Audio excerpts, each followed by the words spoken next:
When we talk about Britain's long and often troubled history in Ireland, it is easy to use a single simple word, British.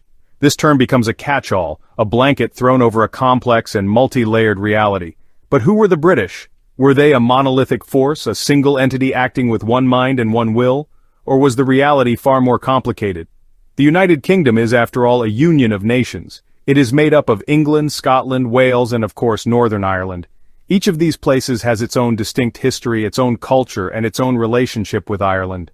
Understanding this is key to understanding the past. It forces us to look closer at the story we think we know so well. The story of British rule in Ireland is not just a story of Dublin and London, it is also a story that involves Edinburgh and Cardiff, albeit in very different ways. The soldiers who walked the streets of Belfast and Derry during the Troubles came from all corners of the UK. The politicians who made decisions in Westminster represented constituencies from across the island of Great Britain. To lump them all together as simply the British can sometimes hide more than it reveals. It can obscure the specific roles played by different groups and different nations within that larger union. This is not about excusing actions, but about understanding them with more precision and clarity. For centuries, the relationship between these islands has been a knot of contradictions. It has been defined by shared culture, migration, and family ties, but also by conflict, colonization, and deep-seated animosity. The role of Scotland is particularly fascinating in this regard. As a nation that has itself experienced a complex relationship with its larger English neighbor, its part in the British project in Ireland is filled with irony. How did a nation that often saw itself as distinct from and sometimes opposed to English dominance become an agent of that very dominance just across the water in Ireland? This question lies at the heart of our tangled history. As we look back, especially at the raw wounds of the Troubles, it is vital to ask these difficult questions. We must unravel the threads of this complex tapestry to see where they lead. Did the average person in Ireland distinguish between an English soldier and a Scottish one? Did the shared Celtic heritage with Scotland and Wales soften the perception of their involvement, or did their presence feel like a deeper betrayal? Exploring these nuances is not an academic exercise.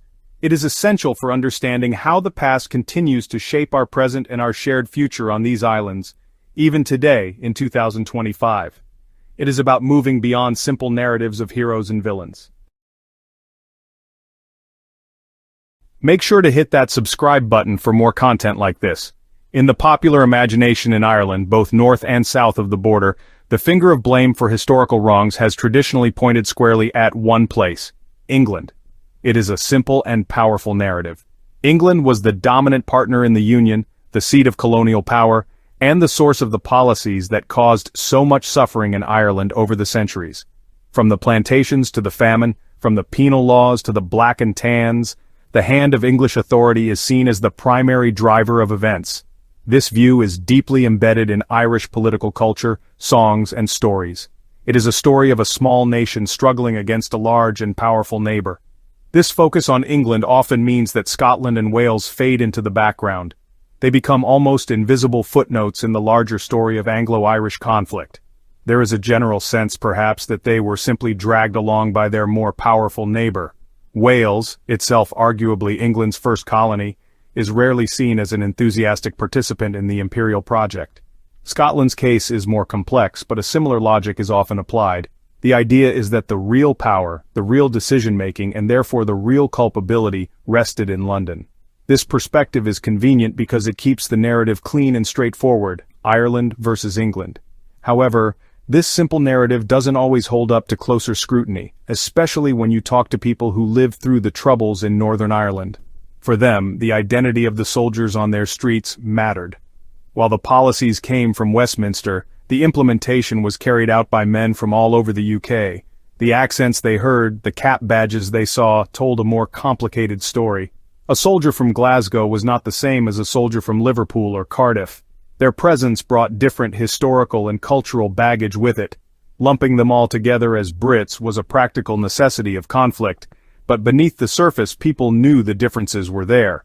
So, while the political and historical blame is overwhelmingly placed on England, the lived experience was more nuanced. The anger was directed at the British state and its army as a whole, but the specific identity of the soldiers could color that anger in different ways. The involvement of Scottish and Welsh soldiers added layers of complexity, and for some, a sense of betrayal. It was one thing to be oppressed by your historical adversary, but it felt different when the agents of that oppression came from nations with which Ireland shared a Celtic heritage and a history of struggle against English dominance. This complexity is often lost in the broader historical narrative. During the Troubles, the presence of Scottish regiments in Northern Ireland left a particularly deep and often bitter mark on the collective memory of nationalist communities. Regiments like the Black Watch, the Argyll and Sutherland Highlanders, and the King's Own Scottish Borderers became notorious in certain areas. Their reputation was not one of peacekeeping, it was one of aggression, heavy-handed tactics, and a particular type of confrontational swagger. This wasn't just a perception, it was rooted in the daily experiences of people living in places like West Belfast, Derry, and South Armagh. The sound of a Scottish accent for many became synonymous with house raids, street patrols, and military harassment. The behavior of these soldiers was often seen as being deliberately provocative. There was a sense that they acted with a certain relish, an extra edge of hostility that distinguished them from some of their English counterparts. Whether this was a conscious policy or a result of the specific culture within these regiments is hard to say. However, the outcome was clear. They were viewed not as neutral keepers of the peace, but as an occupying force with a particularly nasty streak. Stories of their brutality spread like wildfire through nationalist areas, cementing their reputation and fueling resentment against the entire British military presence. This aggressive reputation had a direct and measurable impact on the local population. For many young nationalist men, the constant friction with Scottish patrols was a powerful recruitment tool for paramilitary organizations like the Provisional IRA. An encounter with a hostile patrol, a rough search, or a night spent in a holding center could be the final push that turned a disaffected teenager into a committed paramilitary volunteer. In this sense, the actions of the Scottish regiments were profoundly counterproductive to the British state's own stated aims. Instead of winning hearts and minds, they hardened attitudes and created a new generation of enemies. The irony of this situation was not lost on people. Here were soldiers from Scotland, a nation with its own strong sense of identity and a history of resistance to English control, acting as the enforcers of British rule in Ireland. For Irish nationalists who saw their own struggle in a similar light, this felt like a profound betrayal. The shared Celtic heritage, the historical links going back to the kingdom of Dalriada, all of it seemed to count for nothing. The soldier in a kilt on a Belfast street was not a Celtic cousin, he was just another agent of the crown, and in many cases, a particularly feared and hated one. There is a popular modern myth about Scotland, one that it often tells itself. It is the story of a nation that was a victim of the British Empire, not a partner in it. This narrative presents Scotland as a junior partner, reluctantly co-opted into England's imperial project after the Act of Union in 1707. It highlights Scottish resistance to English dominance and draws parallels with other colonized peoples.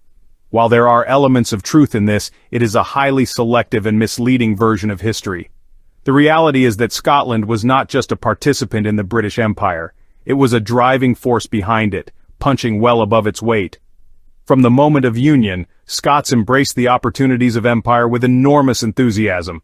They were disproportionately represented in every corner of the colonial enterprise. They were soldiers, administrators, engineers, doctors, merchants, and missionaries. The Scottish Enlightenment provided much of the intellectual justification for empire, while Scottish industry built the ships and machinery that powered it. Men from Glasgow, Edinburgh, and Dundee ran plantations in the Caribbean, managed the opium trade in China, and administered vast territories in India and Africa. The wealth that flowed back from these activities transformed Scotland, building its grand cities and funding its institutions. This active and profitable involvement in empire extended to Ireland. The plantation of Ulster in the 17th century was, in many ways, a joint Anglo-Scottish project. King James VI of Scotland, who became James I of England, saw it as a way to pacify and civilize Gaelic Ireland while rewarding his loyal subjects. Tens of thousands of Protestant Scots were settled on land confiscated from the native Irish. This created a new demographic reality in the north of Ireland, laying the groundwork for centuries of sectarian conflict.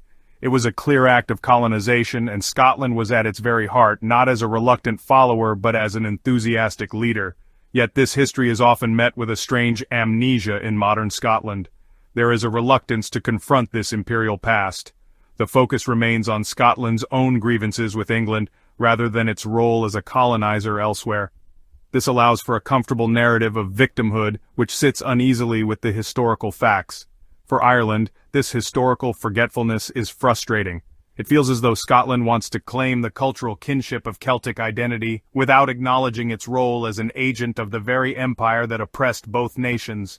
A true understanding between our countries requires Scotland to look honestly at its own reflection in the imperial mirror. The identities of people across these islands are not simple, clear-cut boxes. They are a messy, overlapping, and often contradictory tangle of allegiances and ancestries. An Irish person might have a British passport, a Scottish person might feel a stronger connection to their Celtic roots than to the British state. And a person from Belfast might call themselves Irish, British, Northern Irish, or some combination of all three. These complex identities have a profound impact on how we remember the past and assign blame for it. There is no single, unified perspective, but a spectrum of views shaped by personal history, community, and politics. For many in the Republic of Ireland, the identity is straightforward. They are Irish. The term British refers to something separate, something across the water. Yet even here, the lines are blurred by centuries of migration. Countless Irish families have relatives in Liverpool, Glasgow, and London. The cultural influence of Britain through television, music, and sport is immense. This creates a strange dual consciousness. It is possible to feel a deep-seated political opposition to the actions of the British state while simultaneously enjoying a British TV show or supporting a British football team. This complexity allows for a relationship that is not defined solely by historical antagonism. In Northern Ireland, this tangle of identities is at its most intense. For the Unionist community, their British identity is paramount, but it is often a specifically Ulster British identity, with deep roots in the Scottish Presbyterian tradition of the 17th century planters. They are British, but not English. Their cultural and historical ties point strongly towards Scotland. For the nationalist community, the primary identity is Irish. Yet they are citizens of the United Kingdom, and for generations their lives have been governed by British institutions. This creates a constant tension between identity and political reality, shaping every aspect of life. This complexity makes the question of blame difficult. When a nationalist in Derry looked at a soldier from the king's own Scottish borderers, did they see a fellow Celt who had taken the wrong path? Or did they see an Ulsterman in a kilt, a descendant of the very planters who colonized their land 400 years earlier? The answer is probably both, and that is where the difficulty lies. The shared history and culture can foster a sense of connection, but it can also make the betrayal feel sharper. These tangled identities mean that the lines between us and them have never been as clear as the political rhetoric would suggest. When we examine the structure of power during the Troubles, it is undeniable that the ultimate authority rested in London. The major political decisions were made in the halls of Westminster and Whitehall by the British government. The policy of internment without trial, the deployment of the army, the handling of the hunger strikes, and the eventual moves towards a peace process were all directed from the center of British power, which is geographically and politically located in England. In this sense, the narrative that holds England primarily responsible for the state's actions is correct. Scotland and Wales, lacking their own devolved parliaments at the time, had no formal power to set a different course. However, to say that policy was made in London is not to say that Scotland had no agency or involvement. Far from it. Scottish involvement was crucial to the implementation of that policy. Scotland provided a significant proportion of the manpower for the British Army, and as we have seen, its regiments were often at the sharp end of the conflict. Furthermore, Scottish politicians played key roles within the British government. From prime ministers to secretaries of state for defense or Northern Ireland, Scots have frequently held the highest offices and been directly responsible for shaping and executing British policy in Ireland. This distinction between making policy and carrying it out is critical. It moves us beyond a simple model where England gives the orders and everyone else just follows. Scotland was not a passive participant. It was an active and integral part of the British state, and its people were involved at every level. A Scottish Secretary of State for Defence signing off on a new security measure for Northern Ireland is just as culpable as an English one. A Scottish soldier carrying out a raid in Belfast is not just a pawn, They are an agent of the state, and their actions have real-world consequences for which they and the state are responsible. Therefore, we must hold two ideas in our heads at once. Firstly, the British state, with its center of power in England, bears the ultimate political responsibility for its actions in Ireland. Secondly, Scotland, as a willing and often enthusiastic partner in that state, shares in the moral and historical responsibility for how that power was used. To ignore Scotland's role is to let it off the hook too easily. It allows for the continuation of a self-serving myth that Scotland was somehow separate from the uglier aspects of British history, when in fact it was often right in the thick of it, with its hands firmly on the levers of power and its boots on the ground. Despite the heavy weight of this difficult history, the relationship between modern Ireland and Scotland is, in many ways, remarkably positive. The establishment of the Scottish Parliament in 1999 created a new dynamic. It gave Scotland a political voice distinct from Westminster and allowed it to forge its own relationships with other nations. Ireland, as a neighboring small country that had successfully achieved independence from Britain, became a natural point of comparison and a close partner. There is a palpable sense of goodwill and mutual respect between the political establishments in Dublin and Edinburgh. This positive relationship is built on a foundation of shared cultural and economic interests. Both countries have positioned themselves as modern, progressive, and outward-looking European nations. There is extensive cooperation on issues like renewable energy, tourism, and the arts. The Irish government was a vocal supporter of Scotland remaining in the European Union, and there is a shared sense of frustration with the political direction taken by Westminster, particularly since Brexit. This has created a new political alignment where Dublin and Edinburgh often find themselves on the same side, looking warily at the decisions being made in London. The old historical links, once a source of conflict, are now often celebrated as a shared heritage. The ancient Gaelic cultural world that once spanned the North Channel is now a subject of academic collaboration and cultural festivals. The story of migration, which saw so many Irish people move to Scotland, is now viewed through a lens of contribution and shared experience, rather than just poverty and displacement. It feels as if both nations are finding new ways to connect, focusing on the deep historical ties that predate the creation of the British state and the conflicts that followed. However, it would be naive to think that the ghosts of the past have been completely banished. The legacy of the Troubles still lingers. The sectarian divisions that were solidified by the plantation of Ulster have not disappeared, and they continue to find an echo in the rivalry between Celtic and Rangers football clubs in Glasgow. The memory of the Scottish Regiment's behavior in the north remains a sore point for many. The modern, positive relationship is real and it is welcome, but it exists alongside these older, more difficult truths. The challenge is to continue building the new relationship without completely forgetting the lessons of the old one. The story of the relationship between Ireland, Scotland, and England is a cautionary tale against the dangers of simple narratives. It is tempting to paint the picture in broad strokes of black and white Ireland as the innocent victim, England as the cruel oppressor, and Scotland and Wales as irrelevant bystanders. This version of history is emotionally satisfying and politically useful, but it is ultimately a distortion. It flattens a complex, three-dimensional reality into a one-dimensional cartoon. The truth, as is so often the case, is found in the shades of gray, in the details and contradictions that the simple story leaves out. Embracing nuance does not mean excusing or diminishing the suffering caused by British rule in Ireland. The injustices were real, the violence was horrific, and the legacy of colonization is profound and lasting. However, a more nuanced understanding forces us to distribute responsibility more accurately. It makes us acknowledge that the project of empire was a British one, not just an English one. It compels us to look at Scotland's role not just as a fellow Celtic nation, but also as a key partner in the imperial state, which profited from and enforced British rule in Ireland and across the globe. This complexity also helps us understand the present. The different ways in which these histories are remembered or forgotten in each country continue to shape their politics and their sense of self. Scotland's modern political identity is deeply tied to a narrative of distinction from England, a narrative that is complicated by its imperial past. Ireland's identity is forged in opposition to British rule, yet it must now navigate a close and complex relationship with its nearest neighbors in a post-Brexit world. Acknowledging the messy reality of the past is the only way to make sense of the equally messy reality of the present. Ultimately, moving beyond the simple story is an act of maturity.